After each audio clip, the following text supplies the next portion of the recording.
wonder that you will still be talking, Signor Benedick. Nobody marks you. What? My dear Lady Disdain, are you yet living? Is it possible Disdain should die? Well, she had such meat food to feed it as Signor Benedick. Courtesy itself must convert to Disdain if you come in her presence. Then is courtesy a turncoat? But it is certain I am loved of all ladies, only you excepted. And I would I could find in my heart that I had not a hard heart, for truly I love none. A dear happiness to women, they would else have been troubled with a pernicious suitor. I thank God in my cold blood I am of your humour for that. I had rather hear my dog bark at a crow than a man swear he loves me. God keep your ladyship still in that mind, so some gentleman or other shall scape a predestinate scratched face. Scratching could not make it worse, it was such a face as yours. Well, you're a rare parrot teacher. The bird of my tongue is better than the beast of yours. I would my horse had the speed of your tongue, so good a continuer. But keep your way, God's name, I have done. You always end with a jade's trick. I know you of old. That is the sum of all, Leonato. Signor Claudio and Signor Benedick, my dear friend Leonato has invited you all. I tell him we shall stay here at the least a month, and he heartily prays some occasion may detain us longer. I dare swear he is no hypocrite, but prays from his heart. If you swear, my lord, you shall not feel forceful. Let me bid you welcome, my lord. Being reconciled to the prince your brother, I owe you all duty. I thank you. I am not of many words, but I thank you. Please let your grace lead on. Your hand, Leonato, we will go together.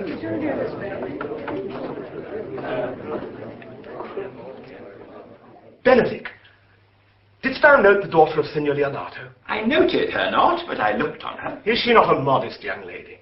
Do you question me as an honest man should do for my simple true judgment, or would you have me speak after my customers, being a professed tyrant to their sex? No, I pray thee, speak in sober judgment. Why, faith, methinks she's too low for a high praise, too brown for a fair praise, and too little for a great praise. Only this commendation I can afford her, that were she other than she is, she were unhandsome, and being no other but as she is, I do not like her. Thou thinkest I am in sport. I pray thee, tell me truly how thou likest her. Would you buy her that you inquire after her? Can the world buy such a jewel? Yea, in a case to put it into. But speak you this with a sad brow, or do you play the flouting jack to tell us Cupid is a good hair finder, and Vulcan a rare carpenter? Come, in what key shall a man take you to go in the song? In mine eyes she is the sweetest lady that ever I looked on. Well, I can see yet without spectacles, and I see no such matter. And there's her cousin, and she were not possessed with a fury, exceeds her as much in beauty as the 1st of May doth the last of December. But I hope you have no intent to turn husband, have you? I would scarce trust myself, though I had sworn the contrary, if Hero would be my wife. Is it come to this? In faith, hath not the world one man, but he will wear his cap with suspicion? Shall I never see a bachelor of 60 again? Oh, go to, i' faith. And thou wilt needs thrust thy neck into a yoke, wear the print of it, sigh away Sundays. Oh, look, Don Pedro is returned to seek you. What secret hath held you here that you followed not to Leonato's? I would your grace would constrain me to tell. I charge thee on my allegiance. You hear, Count Claudio. I can be secret as a dumb man, I would have you think so, but on my allegiance, I mark you this, on my allegiance, he is in love. With who? Now, that is your grace's part. Well, mark how short his answer is. With Hero.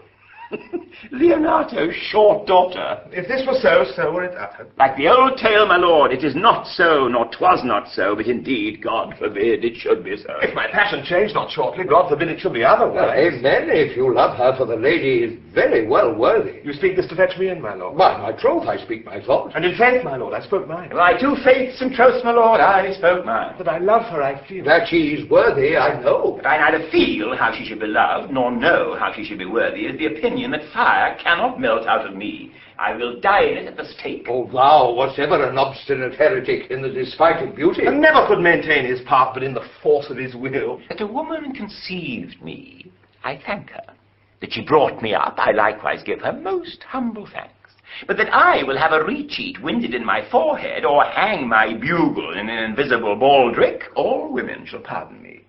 Because I will not do them the wrong to mistrust any, I will do myself the right to trust none.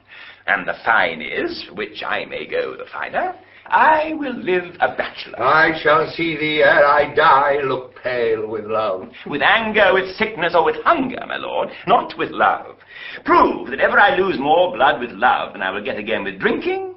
Pick out mine eyes with a ballad-maker's pen and hang me up in the door of a brothel house for the sign of blind Cupid. Well, if ever thou dost fall from this faith, thou wilt prove a notable argument. Well, if I do, hang me in a bottle like a cat and shoot at me, and he that hits me let him be tapped on the shoulder and called Adam. Well, as time shall try. In time the savage bull doth bear the yoke. The savage bull may. But if ever the sensible Benedick bear it, pluck off the bull's horns and set them in my forehead. And let me be vilely painted, and in such great letters as they write, here is good horse to hire. And let them signify under my sign, here you may see Benedick, the married man. If this should ever happen, thou wouldst be all mad. Nay, if Cupid have not spent all his quiver in Venice, thou wilt quake for this shortly. I look for an earthquake too, then. Well, you will temporize with the hours.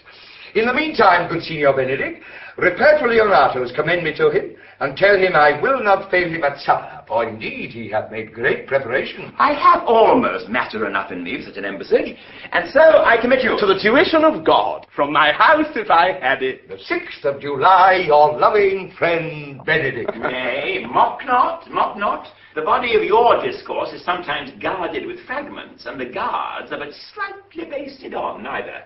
Ere you flout old ends any further, examine your conscience. So I leave you. My liege, your highness now may do me good. My love is thine to teach. Teach it but how, and thou shalt see how apt it is to learn any hard lesson that may do thee good. Hath Leonato any son, my lord? No child but Hero, she's his only heir. Dost thou affect her, Claudio? Oh, my lord. When you went onward on this ended action, I looked upon her with a soldier's eye that liked, but had a rougher task in hand than to drive liking to the name of love. But now I am returned, and the war thoughts have left their places vacant. In their rooms come thronging soft and delicate desires, all prompting me how fair young Hero is, saying, I liked her ere I went to war. Oh, thou would be like a lover presently, and tar the hero with a book of words. If thou dost love fair Hero, cherish it, and I will break with her and with her father, and thou shalt have her. Was not to this end that thou beganst to twist so fine a story? How sweetly you do minister to love, that no love's grief by his complexion. But lest my liking might too sudden seem, I would have salved it with a longer treatise. But what need the bridge, much broader than the flood? The fairest grant is the necessity. Look, what will serve is fit. 'Tis once thou lovest, and I will fit thee with the remedy. I know we shall have revelling tonight. I will assume thy part in some disguise, and tell fair Hero I am Claudio, and in her bosom I'll unclasp my heart, and take her hearing prisoner with the force and strong encounter of my amorous tale. Then after to her father will I break, and the conclusion is she shall be thine. In practice, let us put it presently.